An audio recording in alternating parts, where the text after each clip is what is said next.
여러분 안녕하십니까? 사이언스 투데이 특별 생방송 탈원전 위기인가 기회인가 진행을 맡은 오동건입니다. 새 정부가 출범하면서 원전을 줄이고 신재생 에너지의 비율을 늘리는 이른바 탈원전 정책에 시동을 걸었습니다. 이에 따라서 신고리 5, 6호기의 건설이 일시 중단되는 등 탈원전 시대를 향한 사회적 논의도 출발점에 서 있는데요. 과연 우리는 이 탈원전을 실현할 수 있을지, 지속 가능한 에너지 정책의 해법은 무엇인지 깊이 있게 얘기해보는 시간을 마련했습니다. 먼저 오늘 대담 펼칠 두 분 소개해드리도록 하겠습니다. 양희원영 처장님이신데요. 환경운동연합에서 계속 에너지국 처장으로 일하고 계십니다. 조금 뒤에 프로필 자세히 소개해드리겠습니다. 핵없는 사회를 위한 공동행동 공동집행위원장, 또 서울시 원전 하나 줄이기 실행위원회 위원, 국회 기후변화 포럼 운영위원으로 현재 일을 하고 계십니다. 다음은 경희대 원자력공학과 허균영 교수님 나오셨습니다. 안녕하십니까? 네, 프로필을 좀 소개해드리겠습니다. 경희대학교 원자력공학과 부교수고요. 국가과학기술자문회의 전문위원이시고 전 사용후 해결료 공론화위원회 전문가 검토그룹, 또 전 미국 MIT 박사후 연구원으로 공부하셨습니다. 네, 그럼 두 분과 함께 심도 있는 토론을 나눠보도록 할 텐데요. 탈원전 정책의 현황과 미래에 대해서 지금부터 집중적으로 토론해 보도록 하겠습니다.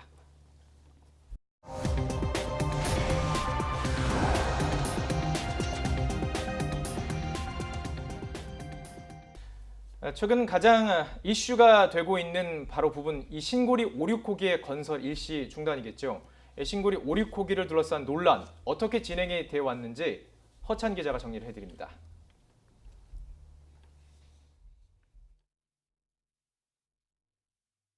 울산 울주군에 자리 잡은 신고리 5호기와 6호기. 오는 2021년과 2022년 각각 완공 예정인 두 원전은 현재 30% 가까이 공사가 진척됐습니다. 두 원전의 건설은 시작 단계부터 순탄치 않았습니다. 이미 신고리 3, 4호기가 자리 잡고 있고 주변에 인구가 밀집한 도시들이 있어 사고가 발생하면 막대한 피해를 볼 수 있다는 반대 여론에 부딪힌 겁니다. 논란 끝에 한국수력원자력은 건설 허가를 신청한 지 4년 만인 지난해 6월 허가를 받았습니다. 가까스로 공사에 들어갔지만 탈원전 공약을 앞세운 새 정부의 출범으로 두 원전은 새로운 운명을 맞게 됩니다. 정부는 지난달 27일 신고리 5, 6호기 공사를 일단 멈추고 공론화위원회를 구성해 공사를 완전히 중단할지 여부를 결정하도록 했습니다. 정부 방침에 따라 한수원은 지난 13일 공사 일시 중단 문제를 논의할 이사회를 열 계획이었습니다. 그러나 지역 주민과 노조의 거센 반발로 시작도 못한 채 무산됐습니다. 불과 하루 만에 기습적으로 다시 열린 이사회는 공사 일시 중단 결정을 내립니다. 공사 중단 기간은 공론화위원회 발족 시점부터 3개월입니다. 3개월 안에 결론이 나지 않으면 한수원은 다시 이사회를 열어 앞으로의 계획을 결정할 예정입니다. YTN 사이언스 허찬입니다. 네, 신고리 5, 6호기가 일시 중단되기까지의 과정을 지금 쭉 짚어봤습니다. 아무래도 이 문제 때문에 지금 탈원전에 대한 얘기도 본격적으로 지금 토론이 시작이 되고 있는 것 같은데요. 먼저 양희원 처장님, 이 부분에 대해서 좀 말씀해 주시죠.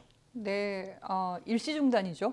영구 중단이 그렇습니다. 아니라 일시 중단인데 신고리 5호기, 6호기는 단순히 두 개의 원전이 아닙니다.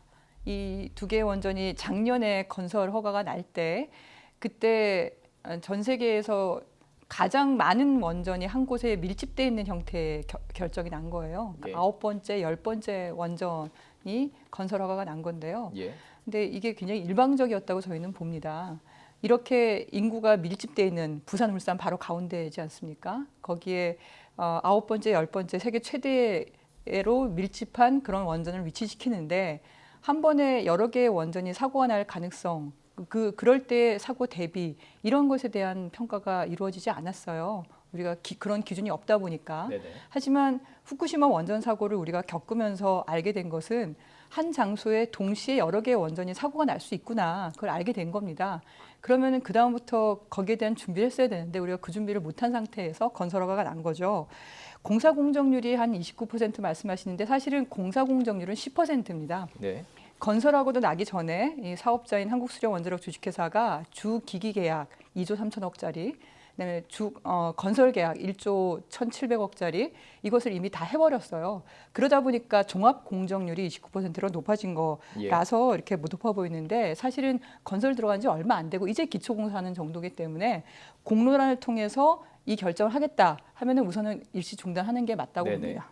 예, 지금 시청자 여러분들에게 좀 설명을 해드리면 지금 한 1분 30초 정도 양측의 의견을 충분히 듣기 위해서 시간 제한을 조금 두고 있습니다. 제가 혹시라도 말씀이 길어지면 조금 중단시킬 수 있다는 점 감안하고 말씀해 주시면 좋고요. 네. 한 1분 30초 정도 이제 또 교수님께 이 부분에 대해서 반박할 시간 또 드리도록 하겠습니다. 예, 우선 좀 이제 안타까운 그런 생각이 우선 드는데요. 예, 그 일시 중단이라고 이제 이야기는 나왔습니다만 사실 이게 연구 중단의 시작이 아니냐라는 게 제가 느끼는 원자력계 전반적인 분위기입니다. 예, 이 부분에 대해서는 뒤에 한번 더 말씀드릴 수 있을 것 같고요. 이제 누구라도 이제 100일만 공부하면 국가의 큰 일을 결정할 수 있는 지식과 지혜가 생길 수 있는 그런 상황이 되었는데요. 사실 뭐 이 시민의 힘이 그 정도로 강해졌다는 걸 의미할 수도 있을 것 같고요. 반면에 국회와 정부의 역할이 제대로 작동되지 않는가 하는 부분이 제가 처음 말씀드렸던 안타깝다고 말씀을 드렸던 부분입니다. 예, 이 에너지 인프라인데요. 이제까지 에너지 인프라는 대개 정부에서 주도를 했었죠. 그만큼 기간도 길고 비용도 많이 들기 때문인데요. 이제 준비도 해야 되고 이렇게 이제 하다가 중간에 끊어졌을 경우에 매몰 비용도 있고 그다음에 이에 따른 혼란 비용도 무척 클 거고요. 이런 것들을 좀 책임 있게 실현하기 위해서는 정부랑 국회가 그 본연의 역할을 쭉 다해왔으면은 이번과 같은 사태가 일어나지 않았을 거다. 그 이미 정부랑 국회가 본연의 역할을 다하는 그 과정에 예, 전문가 시민들이 의견을 개진할 통로는 충분히 있다 이거죠.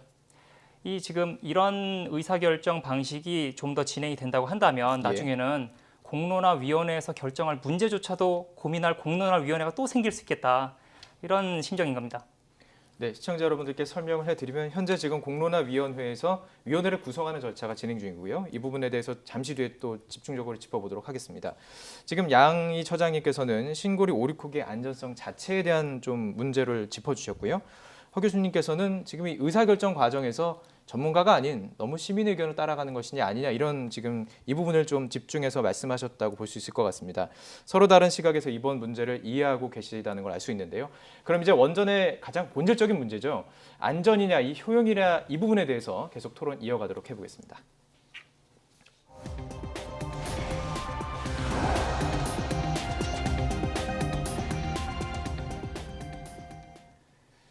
네, 자 정부는 탈원전 정책 어쨌든 지금 선언한 상황입니다.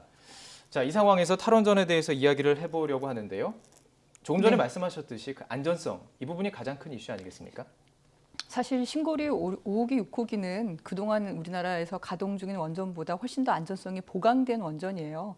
근데 문제는 100% 안전한 과학기술은 없다는 그런 사실 때문에 그렇습니다. 네. 근데 이 9번째, 10번째 들어가는 이 원전이 주변에 30km 내에만 한 380만 명, 약 400만 명의 사람들이 살고 있다는 말입니다. 네. 그럼 만에 하나 사고가 난다면, 사고가 안 나는 게 제일 좋은데 만약에 사고가 난다면 그 400만 명은 도대체 어디로 어떻게 피난을 갈 수 있을까? 그럼 피폭이 되면은 건강 피해는 없을 거냐? 이런 고민이 생길 수밖에 없는 거거든요.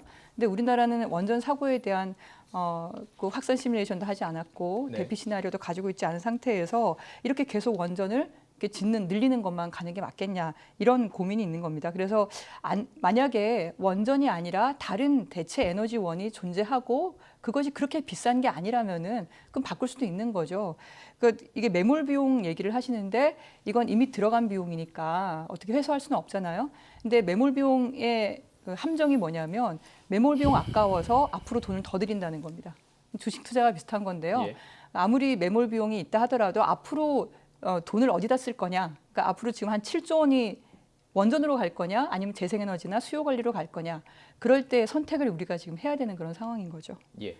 선택의 시간이라는 말씀을 하셨고요. 안전성에 대해서도 지금 집중적으로 말씀을 해주셨습니다. 아무래도 교수님 전문 분야 아니겠습니까? 안전성에 대해서 어떻게 보십니까?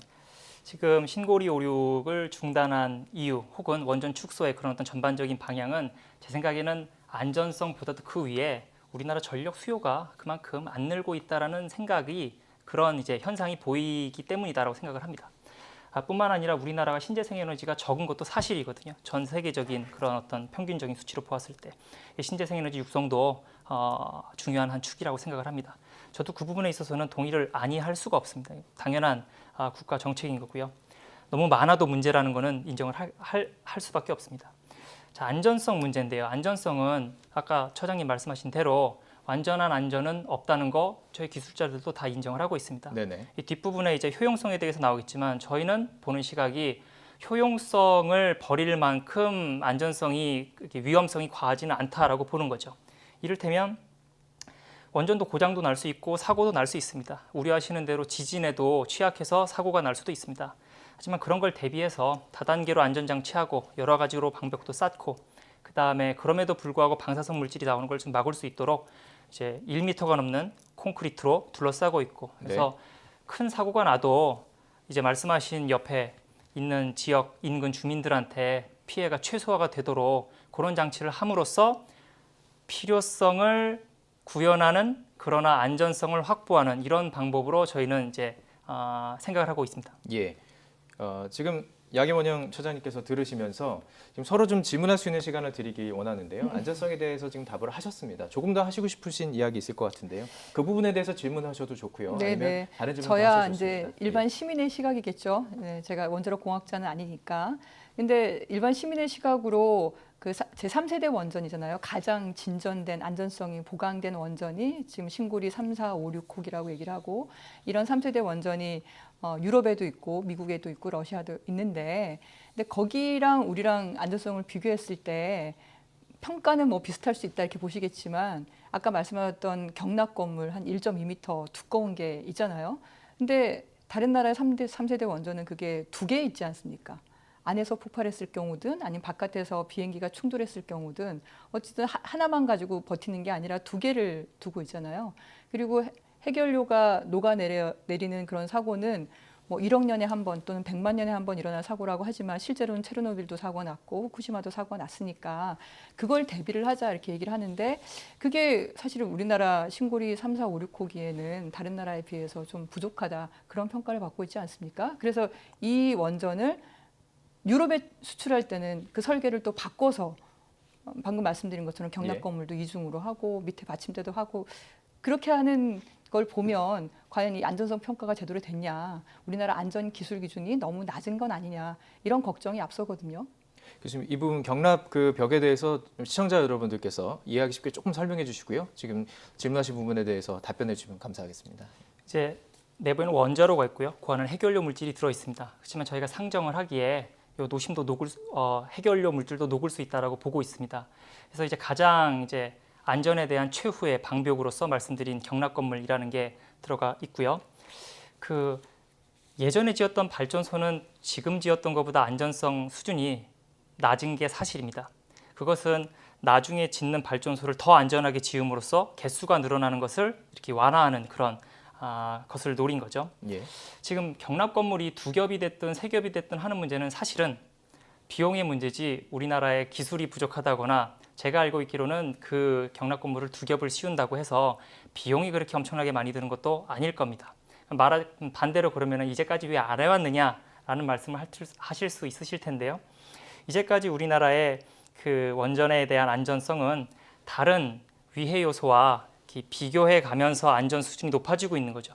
원전만 월등히 높다는 것은 이쪽에 비용이 많이 들어가고 다른 쪽을 어렵게 하는 그런 상황 아니겠습니까?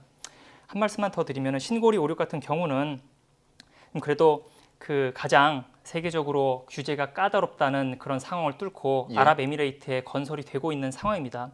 이 사실이 아마 지금 건설이 되고 있는 신고리 5, 6호기의 안전성을 국민 여러분들께서 가늠하실 수 있는 중요한 단서가 되지 않을까 저는 뭐 이렇게 생각을 하고 있습니다. 네, 지금 이제 그 양희 처장님께서 질문하신 그 부분에 대해서 질문을 드렸고요. 이제 허 교수님께서도 한 번 더 처장님께 질문할 기회를 드릴 텐데요. 준비하신 질문 좀 해보시면 좋을 것 같습니다. 이제 아까 원전 축소의 이유 중에 하나로서 좀 제가 언급을 드리고 싶었던 부분은 폐기물 문제가 있습니다. 이것도 무척 큰 이슈라서 그렇긴 한데요. 그렇죠. 예, 좀 줄여서 말씀을 드리면은 원전에 대한 안전성을 논의할 때 폐기물 안전성이 또 가장 궁금한 그런 점이라고 생각이 됩니다. 지금 폐기물을 어떻게 처리할지에 대해서도 지금 국내에서는 상당히 난항이거든요.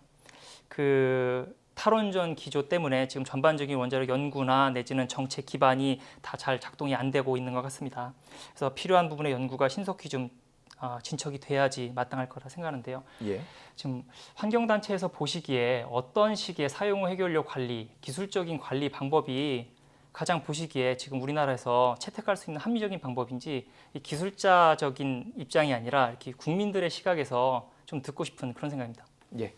충분히 되셨죠? 저희가 만약에 사용 해결료, 그러니까 고준위 핵폐기물 관리 방법을 알고 있다면 얼마나 좋겠습니까? 설명을 짧게 네. 드리면 저준위는 네네. 이제 하는 네네. 작업 속에서 노출된 장갑 이런 거고요. 고준위는 핵 연료에 쓰인 바로 그 물질을 말하는 거죠. 네, 네, 예. 그렇죠.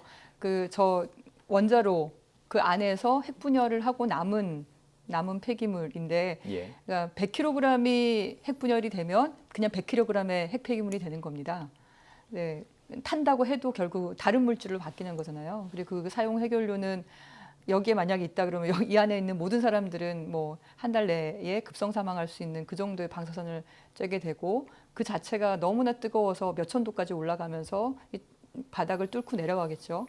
그런 사용 해결료를 우리가 최소한 10만 년에서 30만 년 또는 자연으로 돌아가려면 100만 년은 있어야 된다고 얘기를 하는데, 전 세계에서 36개 나라가 원전을 가동하고 있으면서 이 핵폐기물을 만들어내고 있거든요. 근데 핵폐기물을 보관할 방법, 안전하게 처리할 방법을 못 찾았잖아요.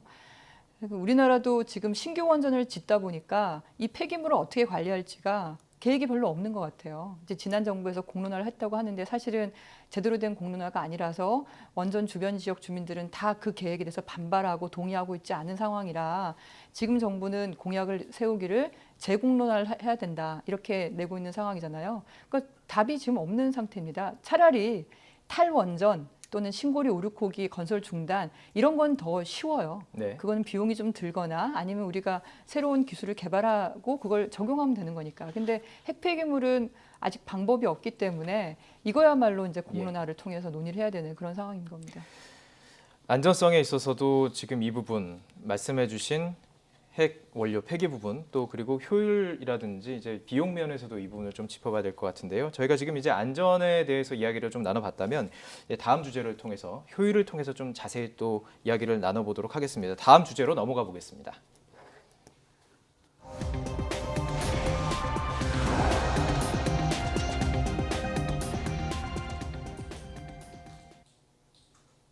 신재생 에너지 과연 대안인가 이런 질문을 화두로 던져봤습니다. 우리 정부는 원전을 축소하는 대신에 신재생 에너지에 힘을 실는다는 방침입니다. 정부가 구상하고 있는 새 에너지 정책의 로드맵을 이성규 기자가 짚어드립니다. 신재생 에너지는 태양광이나 풍력, 수력 등을 이용해 만드는 에너지입니다. 지난 2015년 기준으로 우리나라 총 발전량에서 신재생 에너지가 차지하는 비중은 6%대에 불과했습니다. 탈원전 시대를 선언한 정부는 이 비율을 오는 2030년까지 20%로 높이겠다는 방침입니다. 산업통상자원부는 이 목표를 달성하기 위해서는 총 53기가와트 규모의 신규 설비가 필요하다고 밝혔습니다. 연평균 1.7기가와트 규모씩 늘려가겠다는 기존 계획에 더해 매년 2기가와트씩 추가로 보급해야 하는 수준입니다. 새로운 발전시설이 계획대로 들어서는 데는 입지 선정과 보상 문제, 주민 민원 등을 어떻게 풀 것인지가 최대 관건입니다. 이뿐 아니라 농업인이 휴경지에 태양광 발전소를 설치할 때 정부가 낮은 이자로 금융 지원을 하는 농촌 태양광 사업이 확대됩니다. 정부는 이런 사업을 통해 농업인 소득 증대와 신재생 에너지 설비 확대라는 두 마리 토끼를 잡을 수 있을 것으로 기대하고 있습니다. YTN 사이언스 이성규입니다. 네, 신재생 에너지에 대해서 이성규 기자가 자세하게 지금 설명을 해 주셨습니다. 이 부분에 대해서도 이제 좀 여쭤보고 싶습니다. 이번에는 좀 교수님께 먼저 질문을 네네. 드리도록 할까요? 교수님, 지금 신재생 에너지 정책에 대해서 설명을 해줬습니다. 과연 이게 실효성이 있는 정책인가요? 실효성이요. 실효성 문제보다 이 정책을 이제 진행을 함에 있어서 혹시 문제가 생길 만한 부분을 다 꼼꼼하게 짚었느냐 뭐 이런 질문을 먼저 드리고 싶은 겁니다. 예. 이를테면 지금 이제 저희가 신재생 에너지의 모델로 삼고 있는 독일 같은 경우에 과연 신재생 에너지가 그만큼 들어옴에 따라서 그 역작용이 된 것들은 없는가? 이를테면은 신재생 에너지는 누구나 아시듯이 그 백업 전원이 필요한데 석탄을 태움으로써 오히려 환경에 역행하는 혹은 풍력이라든가 태양광이 들어옴으로써 환경 규제가 약해진 부분이 없다라든가 그다음에 이 특히 우리나라 같이 전력에 대해서 이렇게 고립되어 있는 이런 경우에 그 과연 전기가 남아도 문제, 부족해도 문제 이런 문제가 해결되는가? 과연 필요한 기술들이 지금 시점에서 모두 가용한가? 미래 시점에서 그런 기술들이 실현되리라 너무 낙관적으로 보는 건 아닌가? 신재생 에너지는 들어올 일이기 때문에 지금 저희가 비전만 갖고 하기는 어렵다고 보거든요. 반면 지금 있는 원전이나 석탄은 있는 기술이니까 단점이 많이 보일 거고요. 그래서 예. 한 말씀만 마지막으로 드리면은 모든 에너지에 장단점이 있다는 것 기술자들도 다 알고 있고요. 그다음에 그것이 어느 정도 혁신적인 기술 개발을 통해서 극복될 거라는 것도 기대하고 있습니다. 그러니까 원전 제로 정책을 선언하고 나서 신재생 에너지가 들어오는 그런 로드맵을 택하기보다는 원전도 포용하고 가면서 누가 잘하는지 보고 신재생 에너지 보급을 이제 확대해 나가든지 줄이든지 혹은 나중에 필요하면 원전을 다시 꺼내 쓰든지 이런 정책을 구사해 보면은 어떻겠느냐라는 생각이죠. 지금 허 교수님 말씀은 아예 반대라는 것은 아니고 원전을 무효화시키고 이렇게 가는 것이 아니라 병행해야 된다 이런 내용이고요. 조금 그 백업 부분들, 그러니까 조금 놓친 부분들이 있지 않느냐 이 부분에 대해서 지적을 해주셨습니다. 어떻게 보십니까? 문재인 대통령께서 지난 6월 19일에 탈원전의 방향을 제시하긴 했지만 사실 예. 그건 방향일 뿐이고 실제 2030년까지 이루려는 것은 미미하다고 저희는 봅니다. 예. 왜냐하면 재생에너지 20%예요. 그때도 원전은 여전히 한 20%가 될 거고 석탄도 여전히 한 30%가 되는 거죠. 이제 지금 원전과 석탄이 합쳐서 70에서 80% 너무 많아요. 너무 많다 보니까 재생에너지와 같이 미래 에너지가 들어올 틈이 없는 거예요. 그래서 여기를 좀 줄여야지 들어오는 건데 기존에 있는 원전을 줄이는 게 아니고 기존에 있는 석탄을 줄이는 거는 이제 노후한 석탄, 노후한 원전을 줄이는 그 정도고 몇 개 안 되거든요. 예. 그 결국 신규 늘리는 거를 안 늘리겠다 이 정도인 거예요. 네, 그런 상태라서 재생에너지로 채우는 건 그렇게 어려운 문제가 아닌 건데 제가 독일하고 일본을 많이 비교하는 이유가 OECD 국가 중에서 자원이 별로 없어서 에너지 순수용량이 많은 나라가 그러니까 이런 작은 나라 중에서 미국, 중국 이런 데 빼놓고 일본, 우리나라, 독일 이 순이에요. 네. 근데 독일이 우리나라보다 많이 수입을 했는데 재생에너지가 늘어나니까 국산에너지라서 에너지 순수용량이 줄어들었어요. 예. 그런 독일과 일본과 우리나라가 원전 전기가 30%로 같았습니다. 독일은 언제 그랬냐면 탈원전 결정을 하는 2001년에 원전 전기 30%, 재생에너지 전기 6.6%였어요. 근데 작년에 15년 만에 원전 전기가 13%로 떨어지고 재생에너지 전기가 30%까지 올라간 30%. 거예요. 예. 올라간 거예요. 15년 만에. 네. 일본은 30% 전기를 공급하던 54개의 원전이 원전 사고로 다 문을 닫으면서 예. 닫으면서 원전의 30%가 줄어들고 그때 재생에너지에 투자를 하면서 2년 사이에 25기가와트의 태양광이 들어갔어요. 예. 2년 만에. 그러니까 우리가 2030년까지 한 50기가와트 들어가는 건 이건 예. 오히려 간단한 문제예요. 예. 사실 지금 다음 질문이 있는데 이 부분에 대해서 좀 답변하시는 부분들이 있을 것 같은데 조금만 들어보고 가죠. 예. 답변보다도 예. 저 아까 이제 드렸던 말씀 중에 그 2030년까지 20%의 신재생 에너지가 들어가는 게 양적으로는 얼마 안 된다라는 점에 동의를 하더라도 예. 지금 신고리로 거의 중단 결정이 나온 그 상황을 보면은 이게 어떤 정부의 시그널이 지금 당장 돌아가고 있는 원자력 발전소도 내일이라도 스톱시킬 수 있겠다라는 그런 위기인 겁니다. 그런 위기인 겁니다. 예. 제가 이 질의응답 진행되는 거 아닙니까? 제가 예. 시나리오를 하나 말씀드려 볼 테니까 이 상황이 우려되지는 않으신지 한번 여쭤보고 싶어요. 사실 뭐 준비된 것이 있는데요. 네. 지금 그 먼저 하도록 예. 하겠습니다. 질의를 하고 답을 하는 정식으로 하도록 네, 하죠. 네. 이런 예. 중단 결정 이후에 이런 네네. 시그널을 원전업계가 받게 되면은 당장 저는 학교에 있지 않습니까? 네. 학생들 동요하고 있고요. 네. 그다음에 그 이제 다품종 소량 이제 물품을 공급하는 업체들이 다 휘청휘청하고 있습니다. 저는 인력이랑 부품이 일단 바로 끊어져 나갈 것 같고요. 그러면은 원전들이 가동 연한이 다 돼가지고 스톱이 되는 게 아니라 인력이나 부품이 없어서 스톱할 것 같습니다. 그럼 무슨 일이 벌어지느냐? 예. 원자력 업계가 또 뭘 잘못됐구나 하고선 또 욕을 얻어먹을 것 같아요.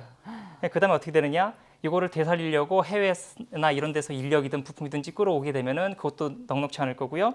원전 정지가 더 가속화가 될 겁니다. 예. 아마 신재생 에너지든지 중간 에너지든지 가스가 들어오기도 전에 예. 사고나 안 났으면 정말 좋겠습니다. 예. 근데 이 대책을 그러면 이제 어떻게 세울 거냐? 예. 부르는 게 값인 LNG를 사올 거냐? 예. 아니면은 실내 온도를 32도로 올릴 거냐? 예. 짧게 이 답변하고 이야기 또 나눠보죠. 네. 예. 저는 지금 우리나라에 원자력 관련한 학과가 있는 학교가 16개 학교죠. 처음에 4개에서 시작을 해서 16개로 굉장히 많이 늘었어요. 예. 당연히 정부에서 이제 원전 확대 정책을 지난 40년 동안 꾸준히 진행해 왔기 때문에 그걸 보고 이렇게 늘린 거라고 보는데, 근데 앞으로는 이제 원전 관련 학과가 좀 더 이렇게 줄어들면서 그런 조정이 좀 필요할 것 같은데요. 그럼에도 불구하고 이런 원전 관련 기술자는 여전히 필요합니다. 왜냐하면 말씀드린 것처럼 가동 중인 원전이 여전히 있다는 거예요. 예. 예, 이게 뭐 30년이 갈지 40년이 갈지 우리는 확인을 못하지만 어쨌든 여전히 가동 중인 원전이 있고 폐로도 해야 되고 핵 폐기물도 관리해야 되고 몇백 년, 몇천 년이 가야 되는 거기 때문에 네. 예, 알겠습니다. 자, 계속해서 좀 이 신재생 에너지가 원전을 대체할 수 있느냐 이 부분은 꼭 짚고 넘어가야 될 부분인 것 같아서요. 다시 질문을 드리도록 하겠습니다. 네. 이번에는 처장님부터 말씀해 주실까요? 신재생 에너지가 대체할 수 있느냐? 예, 네, 완전히 대체할 수 있느냐? 완전히 대체할 수 있느냐? 언젠가는, 예. 언젠가는 예. 그게 바로 재생에너지 100% 사회로 간다 이런 얘기인데요. 예, 독일도 그렇고 포르투갈도 그렇고 지금 몇 개의 나라에서 재생에너지 100% 사회로 가기 위한 기반을 닦고 실제로 그런 실현을 하고 있는데요. 유럽이 전체가 전력망이 연결돼 있어서 그런 거 아니냐 이렇게 보기도 하지만 나라마다 연결되어 있는 전력망을 통해서 전력 거래가 일어나는 거는 전체에서 10% 미만이에요. 그리고 이 재생에너지를 통해서 자립을 하고 있는 것은 국가 차원이라기보다 지역 차원이에요. 독일에서도 지방 자치 차원에서 재생에너지 100%로 하나하나씩 자립해 나가고 있는 거거든요. 그게 예. 채워지면서 전체로 확대되고 있는 거고요. 근데 포르투갈은 좀 더 빨라서 우리보다 경제 수준이 낮은데도 불구하고 사실은 세웅지마라서 경제 수준이 낮아가지고 에너지를 수입할 돈이 부족해서 재생에너지, 국산에너지니까 투입을 하다 보니까 지난 2015년에 5월 달에 4일 동안 재생에너지로만 100% 전 나라가 다 네. 전기 공급을 했고 예, 독일도 4월 30일 날 전체 에너지의 85%를 재생에너지로 공급을 한 거예요. 예, 예. 그러면서 이제 관련한 아까 말씀하신 것은 백업 설비나 이런 것을 그 가스나 석탄이 아닌 배터리라든지 다른 설비를 통해서 지금 시험을 계속 하고 있는 그런 상황이거든요. 근데 예. 우리나라는 뭐 2030년에 20%니까 예. 아직 거기까지 고민할 단계는 아닌 것 같고 그런 행복한 고민을 좀 해봤으면 좋겠습니다. 긍정적인 부분에 대해서 짚어주셨습니다. 교수님께서 어떻게 보십니까? 전 아무래도 이제 하고 있는 일이 있다 보니까 현실에 좀 더 관점이 가게 되는 것 같습니다. 저는 신재생 에너지를 이제 아까 이제 탈원전, 그러니까 원전 제로 정책에 기반하고 말씀하신 그거를 풀어나가느냐, 그렇지 않고 풀어나가느냐는 큰 차이가 있다는 점은 다시 한번 말씀을 드리고 싶고요. 신재생 에너지 또는 원자력이든 가스든 이런 에너지 옵션이 하나라도 더 우리나라에 들어와 있으면 좋겠다는 바람입니다. 우리나라가 대외 의존도가 높은 건 다 아실 거고 에너지는 더욱더 높습니다. 원전은 그나마 그 자체적인 기술력과 서플라이 체인으로 그래도 좀 낮은 가격을 유지하면서 지을 수 있는 것이고요. 해외에도 수출까지 가능한 그런 상황인데요.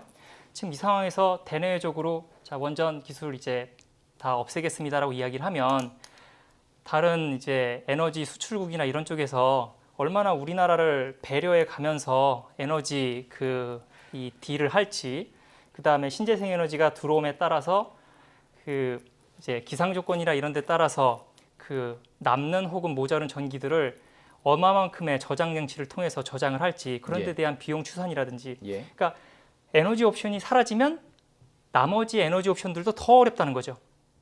그러니까 에너지 옵션을 많이 들고 갈 수 있어야지 예. 그걸 가지고 다른 나라랑 딜도 할 수 있고 예. 국내에서도 딜도 할 수 있고 이런 상황이 되지 않겠느냐는 거죠. 예. 그래서 경제성 문제나 이런 거보다도 우리나라가 할 줄 아는 기술이니까 예. 버린다고 하지 말고 경쟁을 해가지고선 끝까지 살아남아라 이런 예. 메시지를 보내는 게 신재생 에너지도 사는 좋은 전략이 아닌가 그렇게 생각이 됩니다. 예. 자, 지금까지 이제 효율성에 대해서도 이야기를 좀 나눠봤습니다. 두 분께 뭐 하시고 싶은 이야기 질의하고 답하는 시간도 드렸기 때문에 그 부분 넘어가도록 하고요. 자, 다음 주제로 좀 넘어가도록 하겠습니다. 탈원전을 둘러싸고 우리 사회가 가지고 있는 문제점 다시 한번 짚어보도록 하겠습니다. 다음 주제로 넘어가도록 하겠습니다.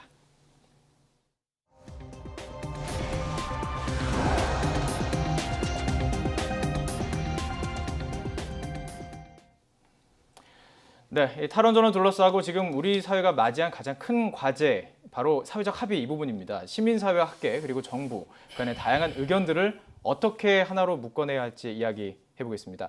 자, 이번엔 제가 두 분께 질문을 하도록 하겠습니다. 자, 먼저 허 교수님께 질문을 드릴 텐데요.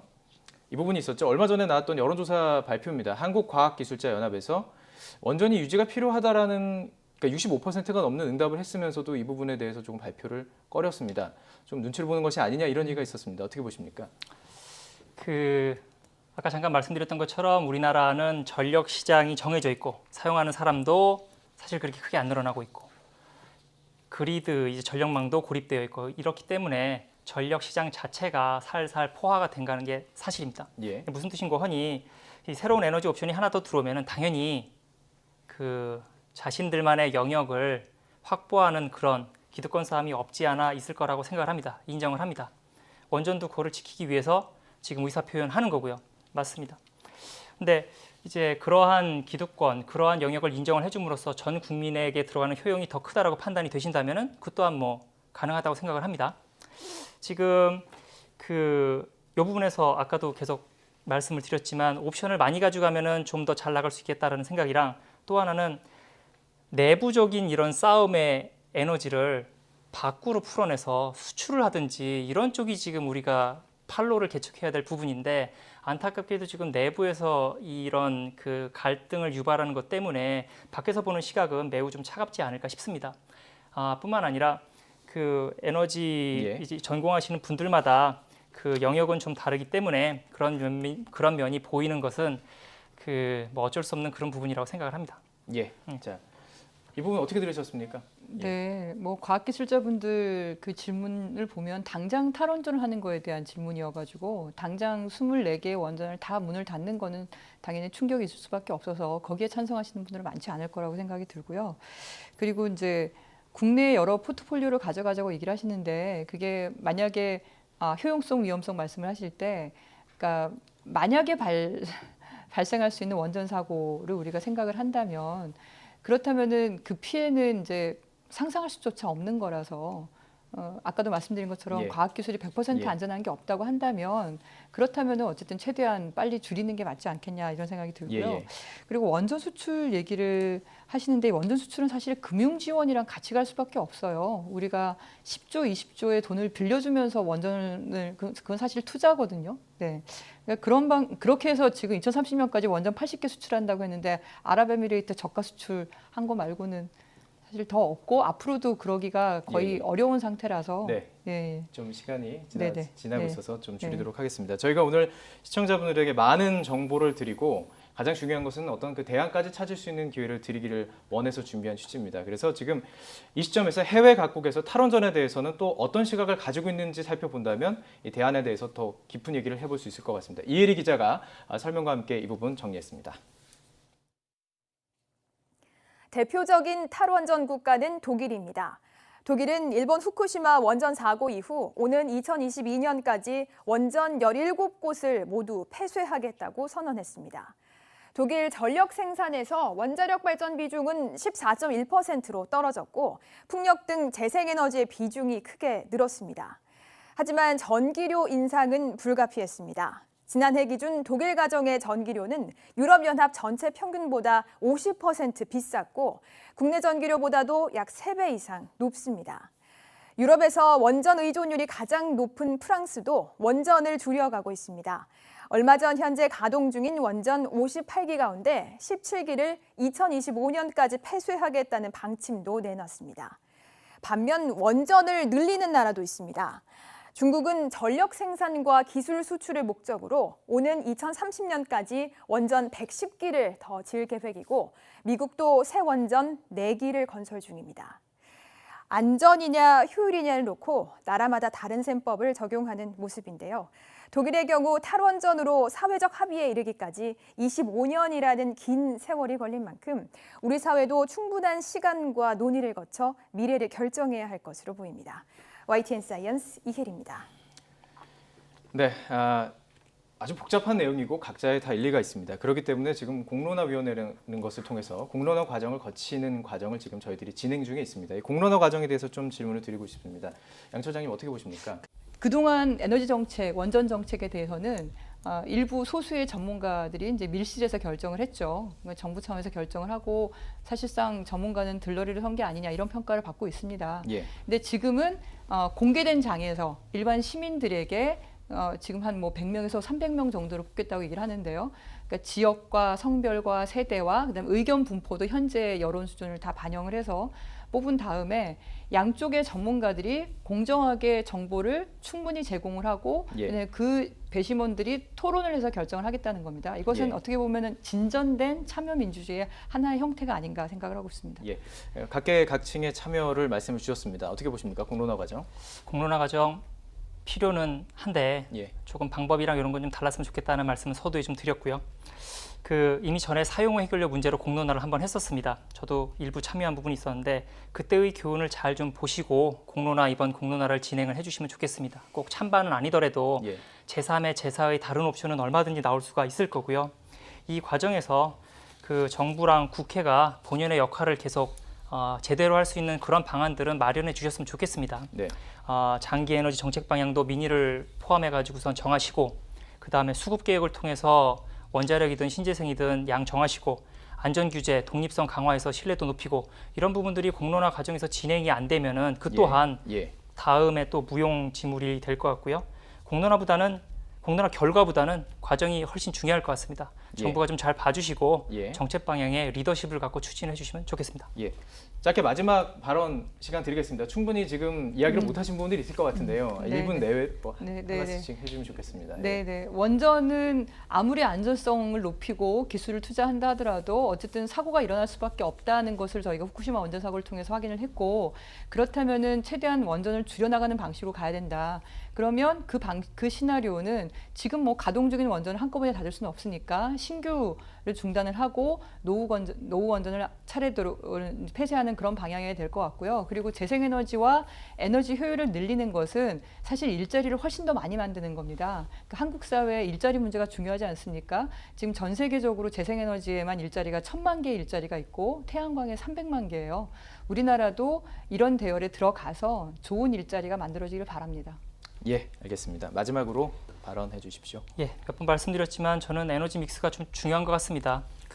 특히 우리나라 같이 의존성이 큰 나라에서 외국에 대한 의존성이 큰 나라에서요. 그래서 특정 에너지원을 국가의 에너지 정책에서 배제시키겠다라는 그런 선언은 조금 저는 좀 납득하기 좀 어려운 건 사실입니다. 예. 이번 공론화를 하니까 이번 기회에 말씀드린 대로 정부나 국회 역할을 강화하고 제대로 확립을 하고 그 과정에 전문가와 시민들의 의견을 들을 수 있는 통로를 확인을 해주십시오. 저는 마지막으로 원자력 기술을 하는 사람이니까 사고가 날 수 있다는 거 인정합니다. 대신 그 사고 결과가 우리 시민들, 국민들의 안전이랑 이런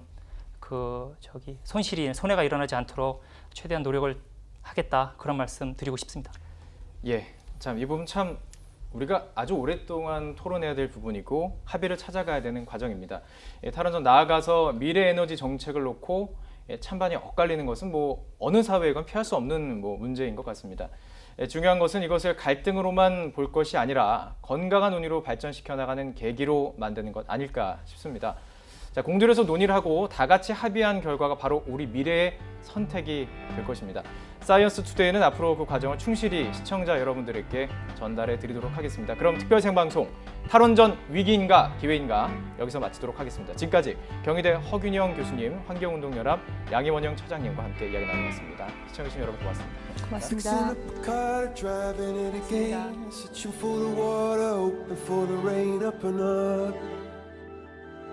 Up and up